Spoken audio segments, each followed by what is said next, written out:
नमस्कार, मैं रविश कुमार। कई बार हादसे सिर्फ नाम, संख्या और मुआवजे की राशि में ही सिमट कर रह जाते हैं और सारी जवाबदेहियां पूरी हो जाती हैं। बिहार के मुजफ्फरपुर स्टेशन पर जिस महिला की मौत हुई थी, जिसे रेलवे ने बीमार बताया था, उसके परिवार वाले अब भी कह रहे हैं कि महिला बिल्कुल ठीक थी। यह महिला शनिवार को गुजरात से कटिहार के लिए चली थी, लेकिन सोमवार को जब ट्रेन मुजफ्फरपुर पहुंची तो गाड़ी में ही इसकी मौत हो गई। आप इसके बच्चे को इसके पार्थिव शरीर के आसपास मंडराते देख रहे हैं। कह सकते हैं कि खेल भी रहा है, क्या पता अपनी मां को जगा रहा हो। इस महिला का नाम अबरीना है। मैंने प्राइम टाइम में गलती की अर्चना कह दिया था, लेकिन आप सोचिए कि इसका नाम अर्चना भी होता तो भी ये ट्रेन उतनी ही देर से आनी थी। और इस रेलगाड़ी में जो 90 घंटे की देरी से कई गाड़ियां चल रही हैं, उनमें मरने वालों के नाम दया भी हैं और अनवर भी हैं और अबरीना भी है। इससे कोई फर्क नहीं पड़ता।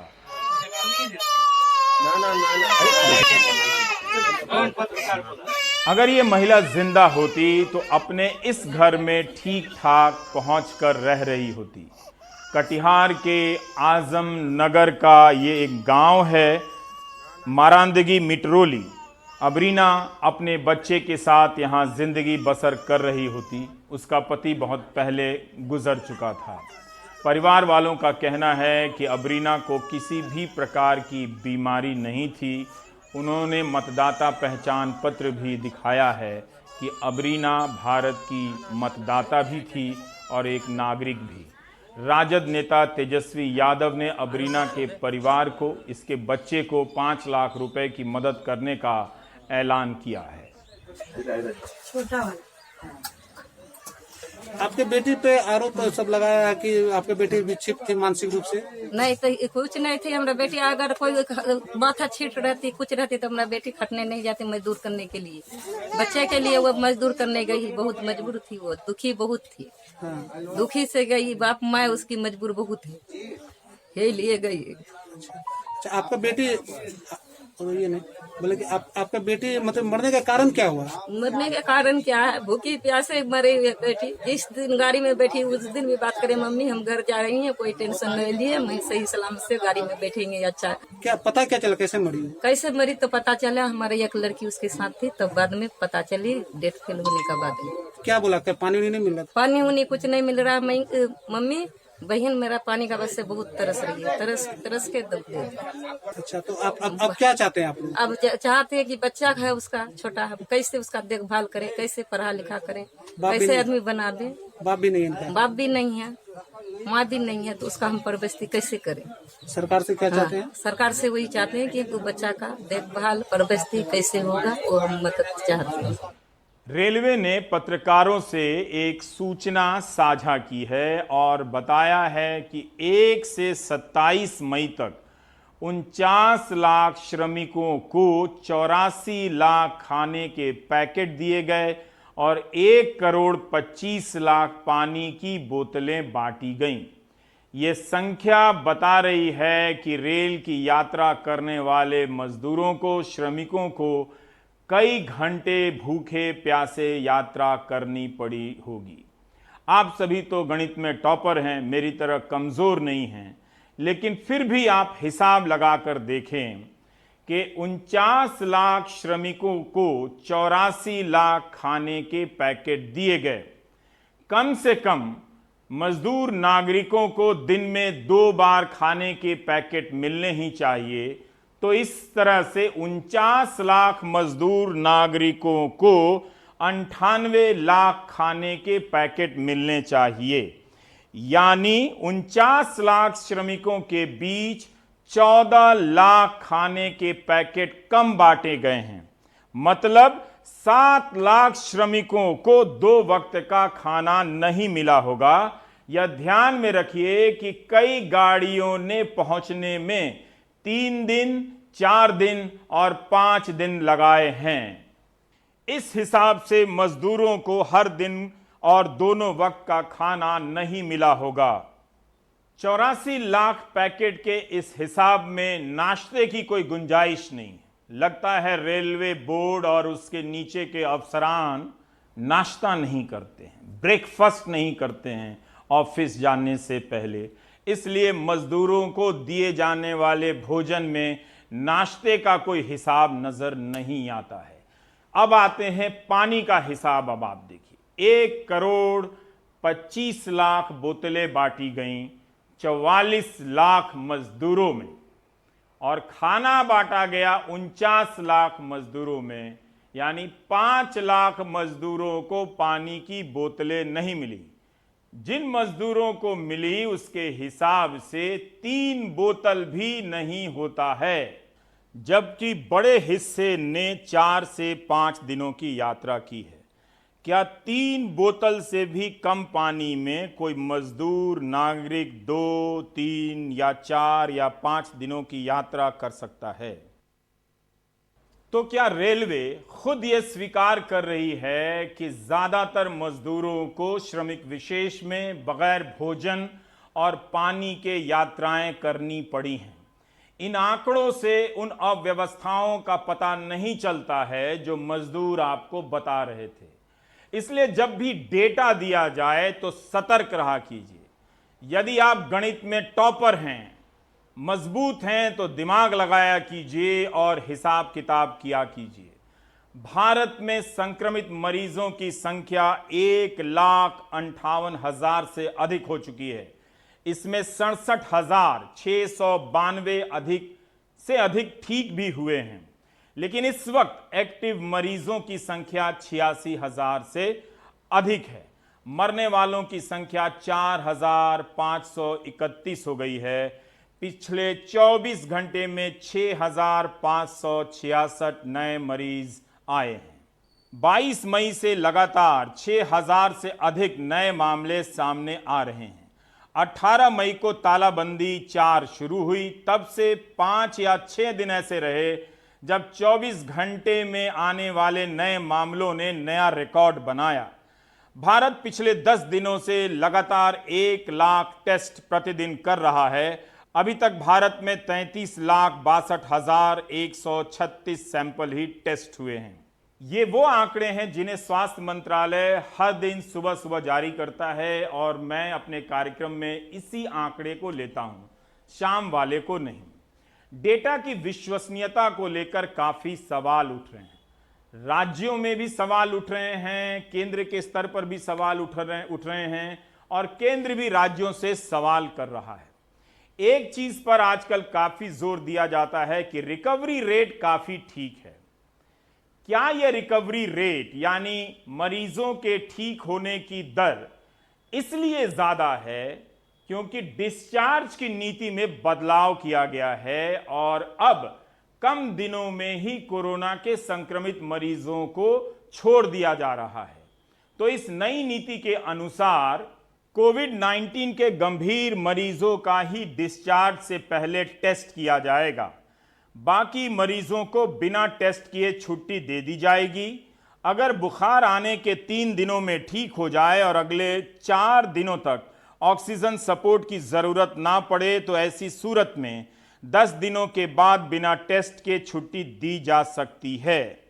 बुखार 3 दिनों में ना जाए और ऑक्सीजन की जरूरत हो, तो ऐसे मरीज को लक्षण खत्म होने और 3 दिनों तक लगातार ऑक्सीजन सपोर्ट की जरूरत ना पड़ने पर डिस्चार्ज किया जा सकता है। इनके भी टेस्ट करने की कोई जरूरत नहीं है।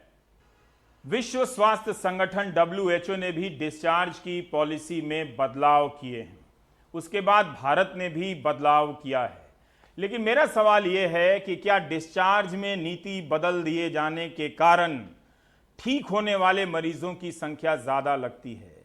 हमने डॉक्टर मैथ्यू से इसके कारणों को पूछा और जानने का प्रयास किया कि अगर ये सही है तो क्या हम रिकवरी रेट से आश्वस्त हो सकते हैं कि सब कुछ सही दिशा में चल रहा है। ये पॉलिसी प्रैक्टिकल है, व्यावहारिक है, लेकिन आदर्श या आइडियल नहीं है। मैं समझाता हूँ। प्रैक्टिकल क्यों है?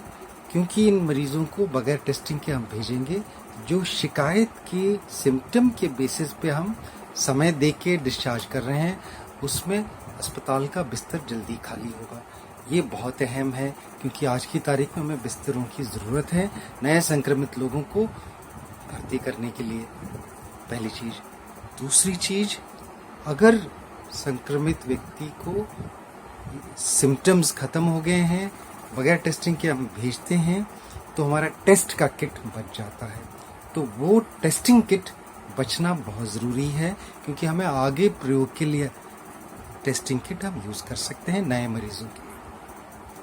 तीसरी बहुत अहम चीज़ है कि जो मरीजों को हम घर भेज रहे हैं वो अपने घर वालों के साथ रहेगा। अस्पताल का माहौल बहुत टेंशन वाला माहौल है, तो मरीज जब घर में रहेगा तो वो माहौल अच्छा है। लेकिन ये आइडियल क्यों नहीं है? हालांकि ये क्रिया जो है, ये प्रोसेस जो है, इसकी पुष्टि जो है अमेरिका की अहम पब्लिक हेल्थ संस्था है CDC अटलांटा, उन्होंने भी कहा है कि यह सही है, वो भी अप्रूव्ड है। तो ये सारे तौर पे सही है। लेकिन आइडियल क्यों नहीं है? आइडियल इसलिए नहीं है क्योंकि जो मरीज घर भेजा जा रहा है उसको घर जाके भी क्वारंटाइन में रहना है। अगर क्वारंटाइन में रहना है तो उसको अकेले कमरे में रहना पड़ेगा, उसको खाना अकेला खाना पड़ेगा, शौचालय का प्रयोग करना पड़ेगा, और बाकी सारे जो सामाजिक दूरी, जो शारीरिक दूरी का जो नियम है वो सारे पालन करने पड़ेंगे। तो फिर क्या फ़ायदा हुआ?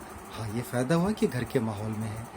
लेकिन ये जो शारीरिक दूरी का जो क्वारंटाइन का जो क्रिया है, क्या सभी कर पाएंगे? नहीं। मिडिल क्लास और अपर क्लास तो कर लेगी। जो हमारे झुग्गी झोंपड़ी रहने वाले भाई बहन हैं वो कर पाएंगे? नहीं कर पाएंगे। तो इसलिए ये नीति के साथ साथ ज़रूरी है कि सरकार सामाजिक क्वारंटाइन के फैसिलिटी को इन लोगों तक मुहैया कराएं, ताकि वो लोग जो 7 दिन की क्वारंटाइन भर्ती होने के बाद जाएंगे वो सामाजिक क्वारंटाइन में अलग रह सके, खाना उनके लिए मिल जाए, शौचालय अलग हो और साफ सुथरा माहौल उनके लिए प्रयोग में दिया जाए। क्या इस नीति से हमारी संक्रमण की रिकवरी रेट में कोई फर्क पड़ेगा? मामूली जरूर फर्क पड़ेगा, क्योंकि रिकवरी रेट और ज्यादा जल्दी ठीक होगा। लेकिन मेरी राय में इसमें बहुत अधिक फर्क पड़ने की संभावना नहीं है। वो इसलिए, अगर हम देखेंगे आज की तारीख में भारत के आंकड़े, 1,58,000 के करीब मरीज संक्रमित हुए हैं टेस्टों के हिसाब से, और इन 1,58,000 में 67,000 के करीब लोग रिकवर होके गए हैं। यानी कि रिकवरी की संख्या क्या हुई? तकरीबन 43% के लोग ठीक हो गए। अगर विश्व के आंकड़े अगर देखेंगे, 58 लाख के करीब लोग जो हैं संक्रमित हुए हैं, और उनमें 25 लाख के करीब लोग ठीक हो गए हैं। इनमें रिकवरी रेट क्या होगी? वहां भी 43% के आसपास होगी। तकरीबन बराबर का ही रिकवरी रेट रहेगा। और अगर अब टेस्टिंग पॉलिसी अब थोड़ी सी चेंज कर दी, डिस्चार्ज पॉलिसी थोड़ी सी चेंज कर दी, तो मामूली आंकड़ों में फर्क पड़ेगा। लेकिन जो अहम चीज देखने वाली ये है कि कितने जनों की मौत हुई। इन 1,58,000 में हिंदुस्तान में 4,500 के करीब लोगों की मौत हुई, यानी कि 2.86% लोगों की मृत्यु हुई। 97%, 97 पॉइंट से ऊपर परसेंट जो लोग हैं वो ठीक होके घर जा सकते हैं। तो ये जो आंकड़े 43% क्या बता रही है, और 97% जो होना चाहिए इवेंचुअली, उसका क्या मतलब हुआ कि वो 43% इसलिए है कि आपने पुराने मरीज और नए मरीज सारे मिला के 43% बता दिए। और अगर नया कोई संक्रमण नहीं होता और उनको देखते रहेंगे उनके पूरे रिकवरी तक, हम पाएंगे कि 97 से अधिक लोग ठीक होके जाएंगे। तो जो सरकारें जो वाहवाही इकट्ठी कर रही है ये कह के कि हमारी जो है रिकवरी रेट 43% है, उसमें इतनी बड़ी वाहवाही की ज़रूरत नहीं है। लेकिन हाँ, जो स्वास्थ्य संस्थाएं हैं जो केयर कर रही हैं, जो क्योर है वो कुदरती है, दवाई से नहीं है, दवा से नहीं क्योर हो रही, ना ही कोई वैक्सीन हुआ है। कुदरती वो रिकवर हो रहे हैं और हमारी डेमोग्राफी के हिसाब से हमारी परसेंटेज पाश्चात्य लोगों की परसेंटेज से बेटर है। तो वो डेमोग्राफी की वाहवाही है, ना ही केयर की वाहवाही, ना ही रिकवरी रेट की वाहवाही। भारत रिकवरी रेट पर जोर दे रहा है। कई राज्यों ने भी रिकवरी रेट पर जोर देना सीख लिया है। पंजाब में रिकवरी रेट 89% है, जो कभी केरल में हुआ करता था, जहां 90% से अधिक रिकवरी रेट थी, जो बाद में घटकर 70% पर आई और इन दिनों 55% पर है। लेकिन हम क्या रिकवरी रेट से आश्वस्त हो सकते हैं? तो फिर मैं आपको गुजरात ले जाना चाहता हूं, जहां रिकवरी रेट भारत के औसत से ज्यादा है। तो क्या हम मान लेंगे कि गुजरात या अहमदाबाद में स्थितियां ठीक हैं? कुछ सवाल आपके सामने रखना चाहता हूं। गुजरात में रिकवरी रेट 49.6% है, लेकिन यहां मृत्यु दर 6.17% है। राष्ट्रीय स्तर पर औसत मृत्यु दर 2.86% है, यानी गुजरात में मृत्यु दर डबल से भी ज्यादा है। गुजरात हाईकोर्ट को 11 आदेश जारी करने पड़े कि सरकार सतर्क रहे और सिविल अस्पतालों में लापरवाही ना हो। अहमदाबाद के सिविल अस्पताल में 50% मौत हुई है। इस अस्पताल का भी डेथ रेट निकालना चाहिए, कितने भर्ती हुए और कितने मरे हैं। लेकिन हम ये बात वैज्ञानिक तौर पर ठीक नहीं जान पा रहे हैं कि क्यों महाराष्ट्र में रिकवरी रेट 32% भी नहीं है, क्यों गुजरात में करीब 50% है और क्यों पंजाब में करीब 90% है। तो ये जो रिकवरी रेट में अंतर है, क्या हमने किसी वैज्ञानिक तथ्यों पर आधारित प्रोटोकॉल से हासिल किया है, या फिर मरीज अपने आप ठीक होता जा रहा है? ये हमें देखने की जरूरत है। अगर सब कुछ रिकवरी रेट के हिसाब से सही दिखता, तो फिर मुंबई में शवदाह गृहों में अलग से कैबिनेट बनाने की जरूरत नहीं होती। वहां के लोगों को वेंटिलेटर के लिए मारामारी करने की जरूरत नहीं होती। अब यही स्थिति दिल्ली में भी पैदा हो रही है। दिल्ली से हमारे सहयोगी रविश रंजन ने यह रिपोर्ट की है कि कोविड-19 के शवों को जलाना मुश्किल हो गया है। जलाने के लिए इंतजार का समय बढ़ गया है। पहले यहां की 2 सीएनजी मशीनों में शवों का अंतिम संस्कार होता था, लेकिन अब मशीनों पर दबाव बढ़ गया है। इसलिए निगमबोध घाट सहित दिल्ली के शमशान में सुबह 7 बजे से लेकर रात 8 बजे तक जलाने की अनुमति दी गई है। पहले सुबह 9 बजे से शाम 4 बजे तक ही जलाने की अनुमति थी। यही नहीं, अब लकड़ी से चिताएं जलाई जाएंगी। निगमबोध घाट में 105 चिताओं की जगह है। इनमें से कोविड-19 के लिए 50 जगहें रिजर्व कर ली गई हैं। यह आम दिनों में 30 से 40 शव लाए जाते थे, लेकिन अब संख्या बढ़ती जा रही है। इसलिए सब कुछ आप रिकवरी रेट और मृत्यु दर से नहीं समझ सकते। दिल्ली में मृत्यु दर कम होने के बाद भी और रिकवरी रेट 47.16% होने के बाद भी शमशानों की ये हालत हो गई है।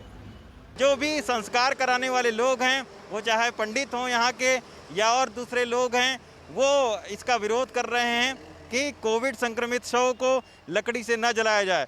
लेकिन यहाँ उत्तरी दिल्ली नगर निगम का कहना है कि चूँकि जो सीएनजी मशीन है वो 2 ही मशीनें हैं और हाल के दिनों में कोविड से मौत होने वाले की तादाद ज़्यादा है, तो इसी के चलते अगर वो सीएनजी मशीनों के ज़रिए जलाया जाएगा तो काफ़ी बैकलॉग होगा, यानी उतने शव नहीं जल पाएंगे। तो इसके चलते अब ये आदेश दिया गया है कि लकड़ी से भी कोरोना संक्रमित शवों को जलाया जा सकता है। कल में 18 तो हुई है निगमबोध घाट में लकड़ी से, 6 हुई है पचकुया रोड पे लकड़ी से, और पंजाबी बाग में भी हुई लकड़ी से। 3 शमशान लकड़ी से संस्कार हो रहे हैं इनके। अच्छा, सीएनजी इन्होंने कर रखी, खराब कर रही, क्या कर रखा है हमें कुछ पता नहीं। 4 साल हो गए इसको। 6 भट्टी है, 6 भट्टी चालू होती तो लकड़ी में संस्कार करने की जरूरत नहीं पड़ती थी। अच्छा, लकड़ी में संस्कार करने से संक्रमण हो सकता है? क्यों नहीं हो सकता? लकड़ी में सीएनजी में तो भट्टी में बॉडी चलेगी, भट्टी बंद हो गई, जो उसके कीटाणु उसमें डेड हो गए। लकड़ी में जो किट जरा से जलेगी, किट जलते ही वहाँ से तो कीटाणु फैलेंगे, जिस तरह हवा को सब कीटाणु जाएंगे उसकी। अच्छा, अभी तक जो सीएनजी से होता था उसमें आप लोग पार्टिसिपेट करते थे? नहीं जी, उसमें भी नहीं करते थे। इसलिए जब आप आंकड़ों को जमीन पर उतारते हैं तो अलग अलग राज्यों में अलग अलग हालात नजर आते हैं। अब आप अमेरिका को ही लीजिए। अमेरिका ने अब तक 1,58,00,000 से अधिक टेस्ट किए हैं।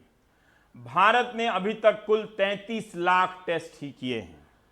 लेकिन भारत में आप यूपी और बिहार की आबादी को जोड़ दें तो अमेरिका की आबादी के बराबर हो जाते हैं दोनों राज्य, 33 करोड़।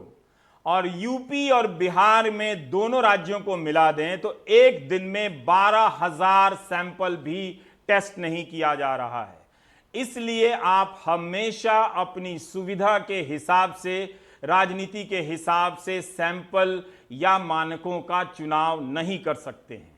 अमेरिका में भी हार्वर्ड के स्वास्थ्य विज्ञान और अर्थशास्त्रियों के 45 एक्सपर्ट के पैनल ने रिपोर्ट दी है कि जून के शुरू तक अमेरिका को हर दिन 50 लाख टेस्ट करने चाहिए और जुलाई के अंत तक हर दिन 2 करोड़ टेस्ट करने की क्षमता हो जानी चाहिए। तभी अर्थव्यवस्था को पूरी तरह खोला जा सकता है। इसके लिए अमेरिका में एक सरकारी टेस्टिंग बोर्ड बनाने की जरूरत है। प्रतिदिन 2 करोड़ टेस्टिंग का खर्चा महीने में $15 बिलियन आएगा, जो बाद में घटता भी जाएगा। नोबेल पुरस्कार विजेता अर्थशास्त्री पॉल रोमर का भी मानना है कि अमेरिका को हर दिन 2 से 3 करोड़ टेस्ट करने चाहिए।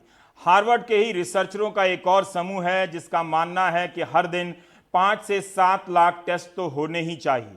FDA, food and drugs administration के पूर्व प्रमुख का मानना है कि अमेरिका को हर दिन 30 लाख टेस्ट करने चाहिए। भारत इस वक्त 1 लाख पिछले 10 दिनों से टेस्ट कर रहा है, लेकिन अमेरिका में देखें तो 5 लाख से लेकर 30 लाख और 30 लाख से लेकर 2 करोड़ तक के टेस्ट किए जाने की राय सरकार को दी जा रही है। टेस्टिंग को लेकर भी 2 तरह की राय है। एक राय यह है कि बहुत ज़्यादा टेस्ट करने की ज़रूरत नहीं है, आप सभी आबादी की पूरी आबादी का टेस्ट नहीं कर सकते। लेकिन एक राय उतनी ही मजबूत है कि ज़्यादा से ज़्यादा लोगों के टेस्ट करने की क्षमता होगी, तभी आप जान पाएंगे कि इस महामारी के खिलाफ आप लड़ाई में कहां तक पहुंचे हैं। भारत में विपक्ष टेस्टिंग को लेकर लगातार सवाल कर रहा है कि 10 लाख की आबादी पर भारत दुनिया में बहुत कम टेस्ट कर रहा है।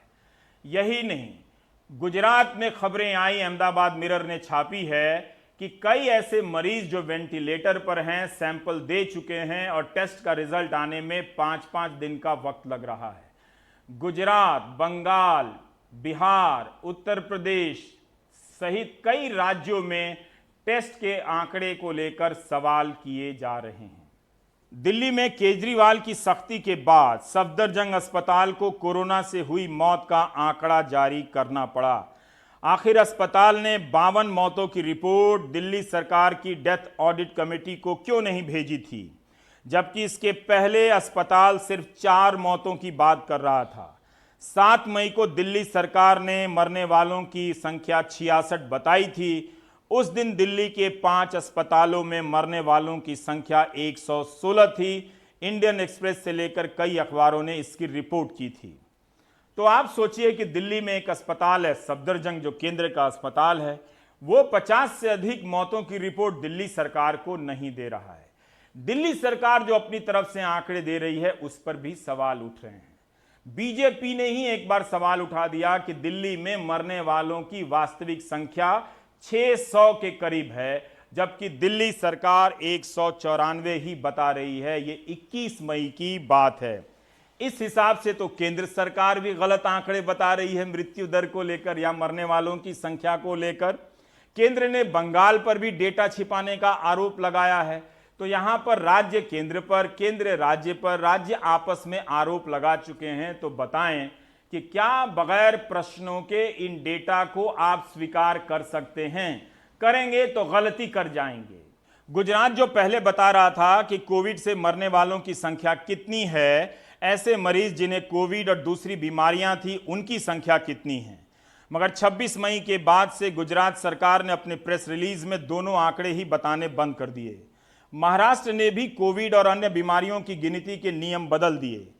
वायर में मुराद बाणाजी ने रिपोर्ट की है कि इससे एक महीने में मरने वालों की संख्या 1200 कम हो गई।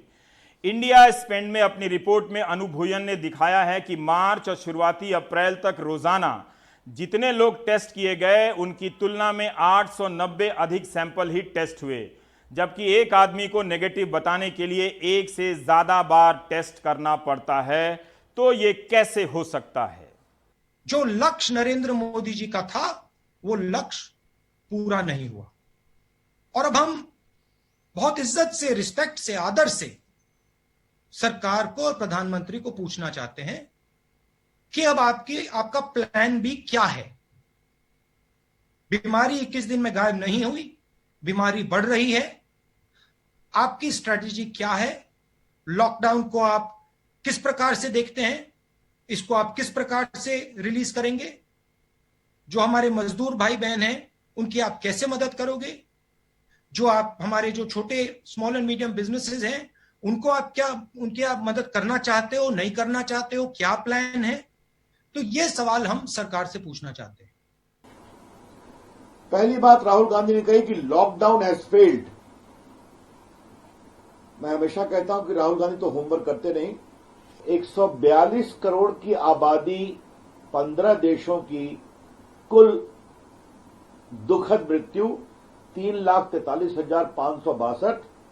भारत की आबादी 137 करोड़, कुल डेथ 4,345।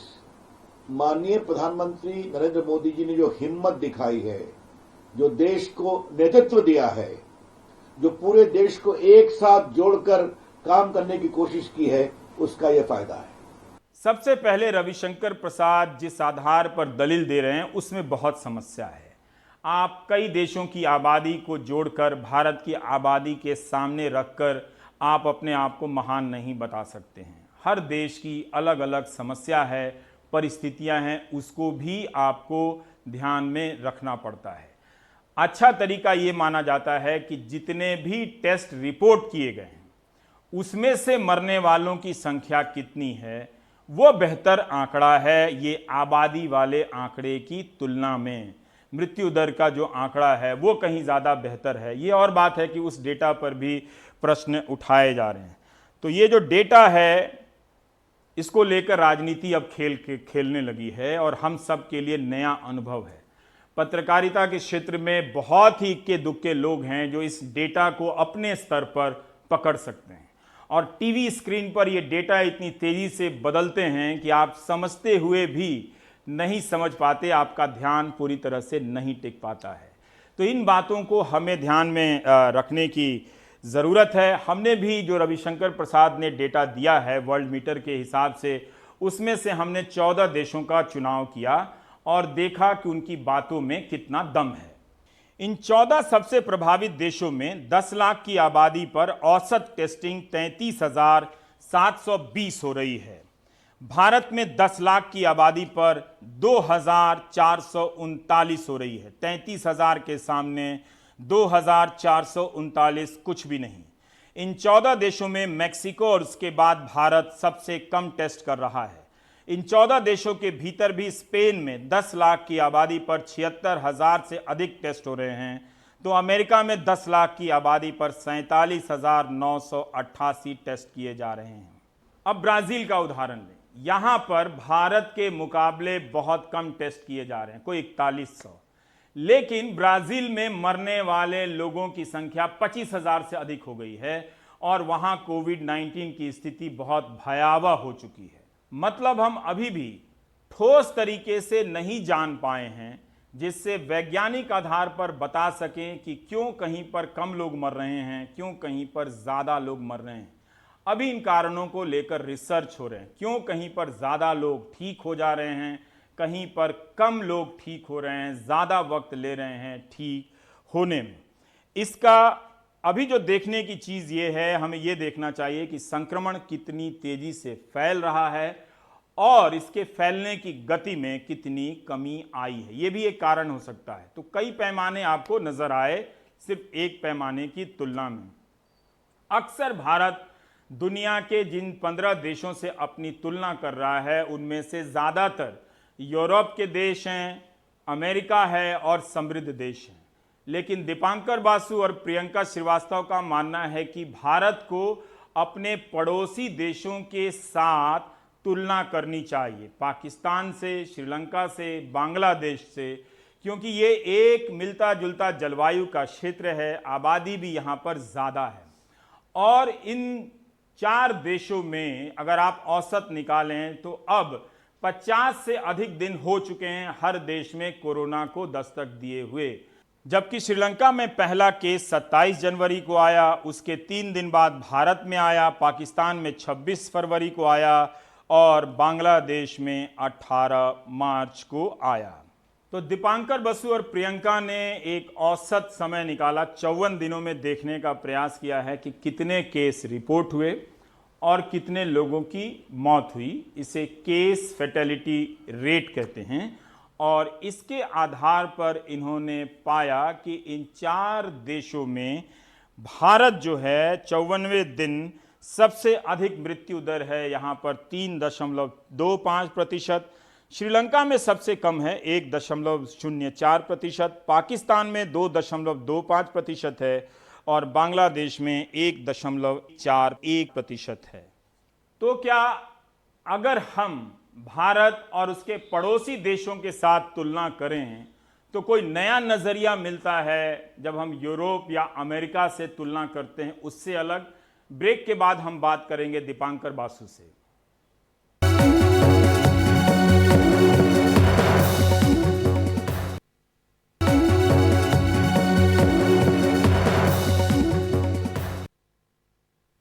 तो क्या भारत की तुलना यूरोप या अमेरिका या जापान या और देशों से करने के बजाय अगर हम पाकिस्तान, बांग्लादेश, श्रीलंका से करें तो क्या हमें बेहतर समझ मिलती है?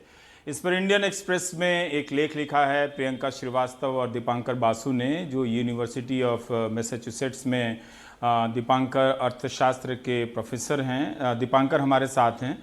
दीपांकर, मैं आपसे यही जानना चाहता हूं कि उन देशों से सरकार 15 देशों में जो जोड़ती है वो काफ़ी समृद्ध देश हैं जिनसे तुलना करती है, क्यों आप जोर दे रहे हैं कि बेहतर समझ मिलेगी तब जब हम पाकिस्तान, बांग्लादेश और श्रीलंका से तुलना करेंगे? तो हमने ये स्टडी किया अभी कि हिंदुस्तान की तुलना हम अपने दूसरे दक्षिण एशियाई देशों से करते हैं। इसका कारण ये है कि हमारे देश और दक्षिण एशिया के अलग देशों में बहुत समानताएं हैं। 2-3 बहुत इम्पोर्टेंट समानताएं मैं बताता हूँ।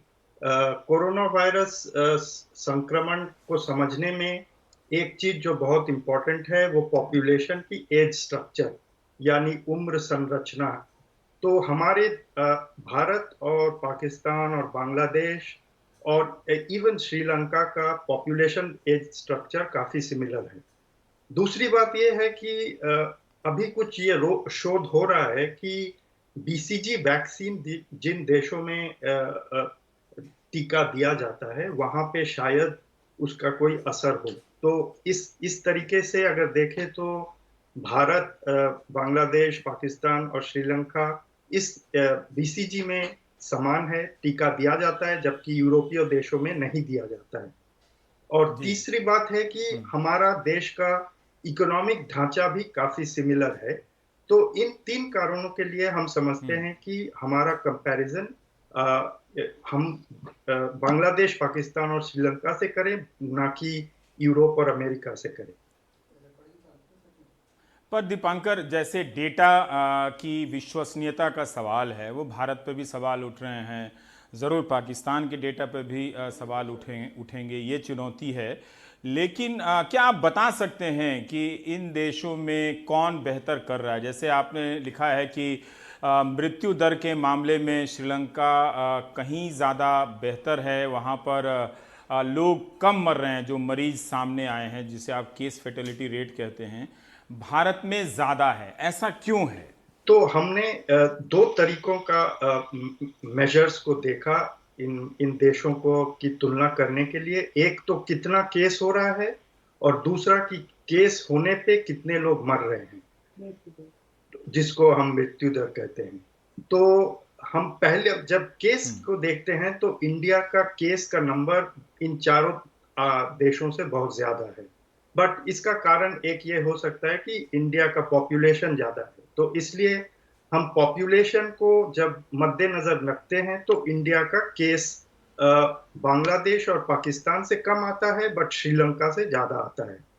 पर हम जब मृत्यु दर की ओर देखते हैं तब हम देखते हैं कि इंडिया का मृत्यु दर इन तीनों देशों से ज्यादा है। तो ना ही श्रीलंका से ज्यादा है, बट पाकिस्तान और बांग्लादेश से भी ज्यादा है। पर आपके अपने रिसर्च में ये बात समझ में आती है कि कौन देश ज़्यादा बेहतर कर रहा है? क्या श्रीलंका बेहतर कर रहा है, उसके पास कुछ अलग रणनीति है? हाँ। क्या बांग्लादेश के पास अलग रणनीति है? और भारत के पास जो रणनीति है उसमें क्या खूबियां हैं? तो हमारी स्टडी से जो निकल के आता है वो ये कि श्रीलंका हम सारे देशों में सबसे बेहतर कोविड से डील कर रहा है। उसके बहुत सारे कारण हैं। एक कारण ये है कि श्रीलंका का गवर्नमेंट ने इस संक्रमण को बहुत शुरू से ही बहुत सीरियसली लिया और पहला केस रिपोर्ट होने के पहले से ही उन्होंने स्क्रीनिंग शुरू कर दिया, क्वारंटाइन फैसिलिटीज बनाना शुरू कर दिया। दूसरी बात ये कि श्रीलंका का हेल्थ केयर सिस्टम हम बाकी देशों से इंडिया के तुलना में भी बहुत ज़्यादा बेहतर है। वहाँ की सरकार हेल्थ केयर फैसिलिटीज पे बहुत ज़्यादा पैसा खर्च करती है और वो बहुत ज़्यादा पब्लिक ओरिएंटेड है, प्राइवेटाइज्ड हेल्थ केयर नहीं है, जिसके चलते पॉपुलेशन को बहुत आसानी से हेल्थ केयर फैसिलिटी मिलता है। और तीसरी बात यह है कि श्रीलंका का गवर्नमेंट ने अपने पॉपुलेशन से कम्युनिकेट किया, तो बार बार ये समझाने की कोशिश की कि ये कितना सीरियस बीमारी है और क्यों हमें अलग अलग तरीके का सोशल डिस्टेंसिंग और लॉकडाउन की ज़रूरत है। तो पॉपुलेशन गवर्नमेंट के साथ है। ये हम केरला में भी देखे हैं। इंडिया का जो एक स्टेट सबसे बेहतर तरीके से डील किया है। बांग्लादेश का जो इशू है वहाँ पे हमें ये लगता है कि बांग्लादेश में जो सिविल सोसाइटी ऑर्गेनाइजेशंस है वो पिछले कई सालों से काम कर रही है और गरीब और पिछड़े लोगों के अंदर तरह तरह के काम कर रही है। हमें ये लगता है कि बांग्लादेश में जो डेथ रेट कम है उसका कारण ये है कि पॉपुलेशन में सिविल सोसाइटी और गवर्नमेंट मिल के काम कर रही है। तो इसको जब हम इंडिया से तुलना करते हैं तो हम देखते हैं कि इंडिया में गवर्नमेंट ने इनिशियली इस रिस्क को बहुत ज़्यादा सीरियसली नहीं लिया, बहुत देर तक कोई ठोस पॉलिसी नहीं रहा। हमें लगता है कि वो एक कारण है जिसके चलते हमारे देश में इतना ज़्यादा केसेस हैं और उसका डेथ रेट भी ज़्यादा है। पर दीपांकर, एक बात मैं जानना चाहता हूं, चूंकि आप अमेरिका में हैं, कि कई बार यहाँ लोग उदाहरण दिया जाता है कि यहाँ आप कुछ भी कर ले, आबादी बहुत ज़्यादा है तो वो कम पड़ जा रहा है, और जिन देशों के पास सब कुछ है, हेल्थ फैसिलिटी है, सब चीज़ है, अमेरिका है, वहाँ भी देख लीजिए इतना बुरा हाल है, तो उसकी तुलना में हमारा हाल ठीक है। क्या इस तरह के व्यवहारिक तुलनाओं से कोई समझ, साइंटिफिक समझ बनती है, वैज्ञानिक समझ? हमें लगता है कि इस तरह का कंपैरिजन या तुलना करना ठीक नहीं है। अभी ये देखा गया है कि कोविड का जो अलग अलग देशों में फैलाव है उसका गति बहुत अलग है और हम अभी तक पूरी तरह से नहीं जानते हैं क्यों ये हो रहा है। बट एक फैक्टर जो बहुत इम्पोर्टेंट लगता है वो है पॉपुलेशन एज स्ट्रक्चर।